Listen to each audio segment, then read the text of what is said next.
Why couldn't have Isaac Newton just kept calculus to himself? Well, I suppose he could have hidden away a major mathematical discovery for the sake of 2 matric students who needed a justification for an entire semester of procrastination. But he didn't. And so here we are. Let the cramming begin.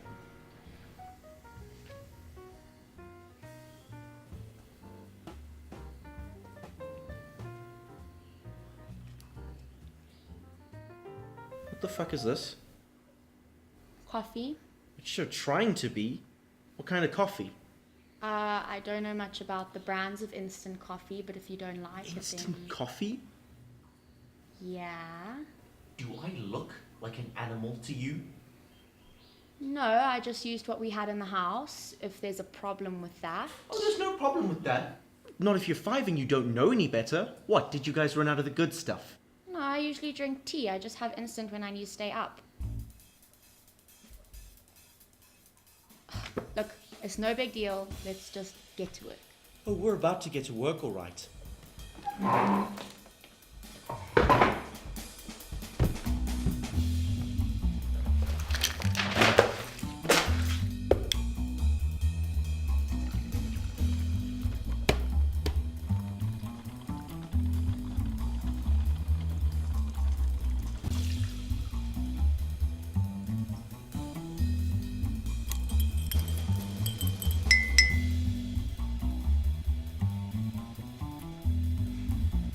Alright, so what we have here is a Kenyan dark roast.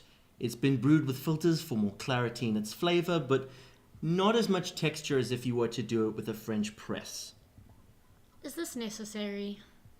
Quality isn't necessarily a necessity, but it sure makes life worth living.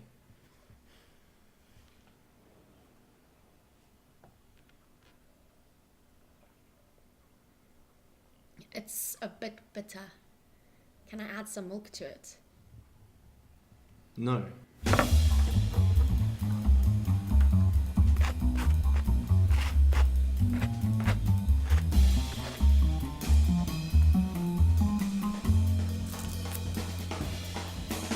This is a Costa Rican medium roast. It's got a bit of an earthy, nutty aroma to it.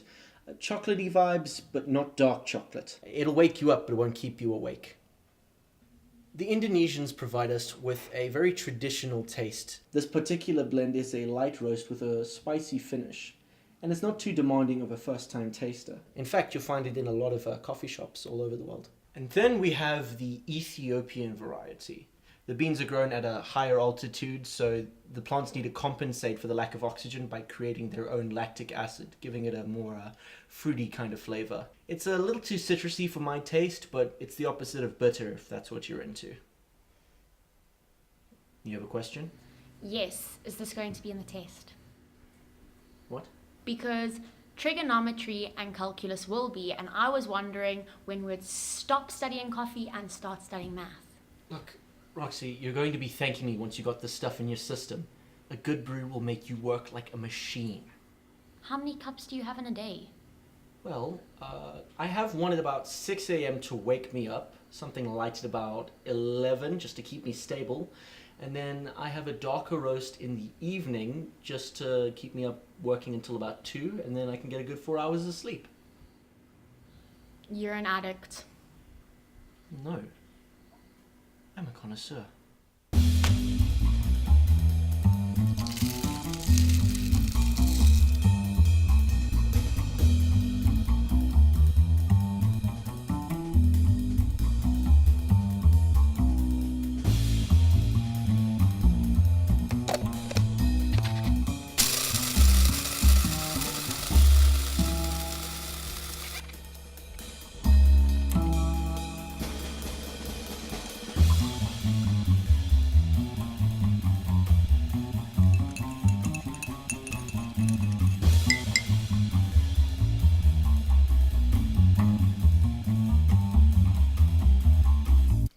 Sorry, Josh, this isn't working. I just don't think I'm a coffee person. Nonsense. Nonsense. I think everybody's a coffee person. You haven't found your right blend and brew yet. Okay, so how do you take your coffee? How did you discover your typical blend and brew? Well, I'm a simple man. I like my coffee how I like my women. In what way exactly?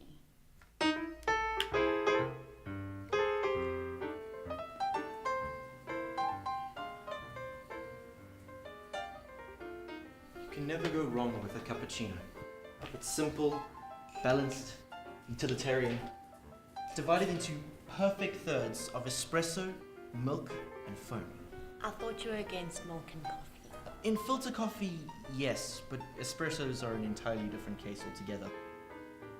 You see, cappuccinos, they don't ask you for much. You've got the perfect cup size, and they're Italian. Are we still talking about coffee? I sure hope so. You also get a flat white, which has a thinner layer of foam on top and occasionally a double shot of espresso. And then you have a latte, which has a larger cup size and so much steamed milk that a baby could drink it. So all of these are derived from an espresso. Yep. Why don't I just take that? It wouldn't be my recommendation to a first-time drinker. A straight espresso is a bit too dark, full-bodied, strong. What if I like my men dark, full-bodied and strong? It's quite the step up from what we've been drinking so far. Honestly, I have a feeling that you have 500,000 other brands, blends and brews that you're going to want me to taste. So here's what we're going to do. I'll have an espresso, pretend that I like it, and then you can prove your points about how amazing coffee is and we can go back to studying. Deal? No milk, no sugar, no nonsense. A single sip of straight espresso to the uninitiated is like drinking concentrated dark matter. The shit will penetrate your soul, take your virginity, and make you hear the sound of your blood rushing through your veins. But you gotta look past all that. This isn't your instant coffee anymore. Convenience comes at the cost of quality. And an espresso is anything but convenient. You need a special machine to make a cup. You need to calculate the brew ratio, the brew time, and the brew temperature needs to be exactly 94 degrees Celsius. It's a lot of tiptoeing, but it sure makes for a damn good cup of coffee. Don't you think you're overselling it a bit? This is a rite of passage, Roxy.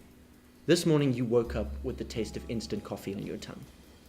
Now you can call yourself a real coffee drinker.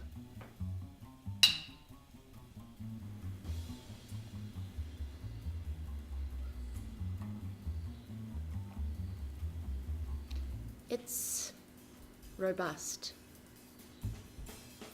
Sharp, yet buoyant. Like it dances on your tongue. Yes? It has the richness of dark chocolate, but saturated with a fruity zest. Keep going.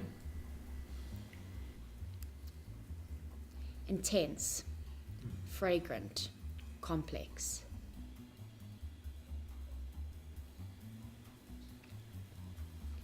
If I were to guess its origin, I'd say Cambodia. Well, no, actually, it's Colombia. Close enough. Not really. Well, not geographically, but phonetically. Look, Roxy, we're getting off topic here. How would you review this? I like it. It's like the Earl Grey of coffee. The what? Earl Grey, you know, the tea blend. Oh, sorry, I don't partake in tea. You don't drink tea.